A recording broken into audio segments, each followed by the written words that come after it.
Scientist के जरिए बनाया गया एक इंसान जो कि लीक वीडियो में आप देख सकते हो। ये एक प्रोजेक्ट है जो साइंटिस्ट के जरिए किया जा रहा है। इस प्रोजेक्ट का नाम है प्रोजेक्ट ब्लू बीम। इस लीक्ड वीडियो में आपको देखने को मिल रहा है कैसे साइंटिस्ट एक फेक जीसस को बना रहे हैं, यानी कि एक फेक इंसान को जीसस क्राइस्ट बनाया जा रहा है। इस प्रोजेक्ट के मुताबिक कहा जा रहा है इसके पीछे एलीट लोगों का हाथ है, यानी कि दुनिया भर के बहुत ज्यादा अमीर लोग या फिर वो लोग जो दुनिया को कंट्रोल करते हैं, इनका ही हाथ इस प्रोजेक्ट के पीछे है। इस प्रोजेक्ट का नाम है ब्लू बीम और इस प्रोजेक्ट के मुताबिक दुनिया भर में एक इंसान को लाया जाएगा जिसे कहा जाएगा कि ये जीसस क्राइस्ट है और लोग उस पर बिलीव करके उसकी सारी बातें मानेंगे, उसके पीछे पीछे चलेंगे। लेकिन दरअसल दोस्तों, इस प्रोजेक्ट का जो असल में मकसद है ना, वो ये है लोगों को भटकाना, लोगों को गलत राह पे ले जाना और लोगों को कंट्रोल करना। क्योंकि ये जो फेक जीसस क्राइस्ट दुनिया भर में आ रहा है ना, इसे ऊपर वाला कंट्रोल नहीं कर रहा, बल्कि इलीट लोग इसको कंट्रोल कर रहे हैं और इलीट लोगों का ही ये जीसस क्राइस्ट है जो दुनिया भर में लाया जा रहा है। अभी बहुत ज्यादा वायरल है क्योंकि इस प्रोजेक्ट से ये वीडियो जो है ना वो लीक हो गया है। वेल दोस्तों, ये वो जमाना चल रहा है जहां पे पता नहीं कितने जीसस क्राइस्ट आएंगे, कितने लोग खुद को खुदा कहेंगे। Praise the lord. मोर ख्रीष्टीय भाई बहन मैंने आपण मानक स्वागत करुच्ची मेसेज न्यूज टीवी रे। आपण मैंने वर्तमान जो वीडियो को देखिले से वीडियो होची लीक हेथिबा गोटे वीडियो अटे।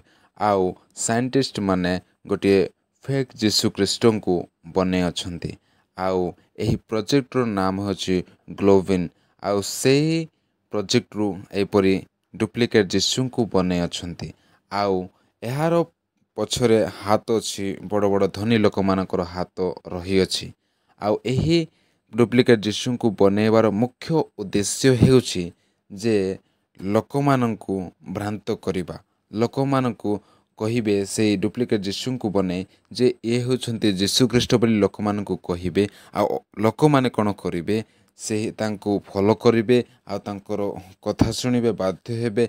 एही परि सेति पई एपरी डुप्लिकेट जीसु को बने अछंती। हाँ मोर प्रिय भाई बणी माने, किंतु यही वीडियो वर्तमान लीक हो जाय अछि।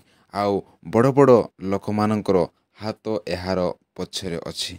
शैतान केमिति योजना प्लानिंग करुछि मोर प्रिय भाई भणी माने, जे लोक मानकु सत्यतार दूर को नेबा पाए केते चेष्टा चले अछि।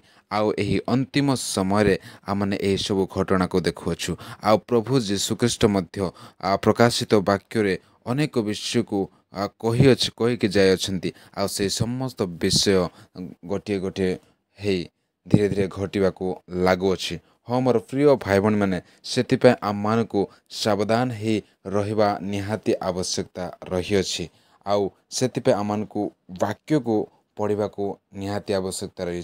जितेबाला आम वाक्य को पढ़ा आ पवित्र आत्मा ठार साहाय्य मागिबा, तेबे पवित्र आत्मा आम मान को यह समस्त वाक्य विषय को भलरे बुझेबे। आम माने केते बड़ कन्फ्यूजन आसिले मध्य पवित्र आत्मा आम मान को बुझेबे। आउ प्रकृत जीशु ख्रीष्ट किए ताहा संपूर्ण भाव में आम मान को जणे देबे। सेथिपय आम माने एहीपरि जीशु आसिले मध्य आम माने सेठारे विश्वास न करी आम माने प्रकृत जीशु किए ताहा आम माने जानि परिबा। केवल आम माने वाक्य को जितेबाला पढ़िबा, अध्ययन करिबा, ताको मानिबा को लागिबा, तेबे आम निश्चिंत भाव में कन्फ्यूजन हेबा नाही। आउ आम मानकर कौनसी कहीं मध्य आम को भ्रांत करि पारिबे नाही। हाँ मोर प्रिय भाई बहन मैंने, जेपरी प्रकाशित तार 13 अध्याय जदि आपण माने 1 पदरु आपण माने शेष पद 18 पद पर्यंत पढ़िबे, तो आपण माने जानि पारिबे केमिति गोटे प्रतिमा को निर्माण करा जिवो।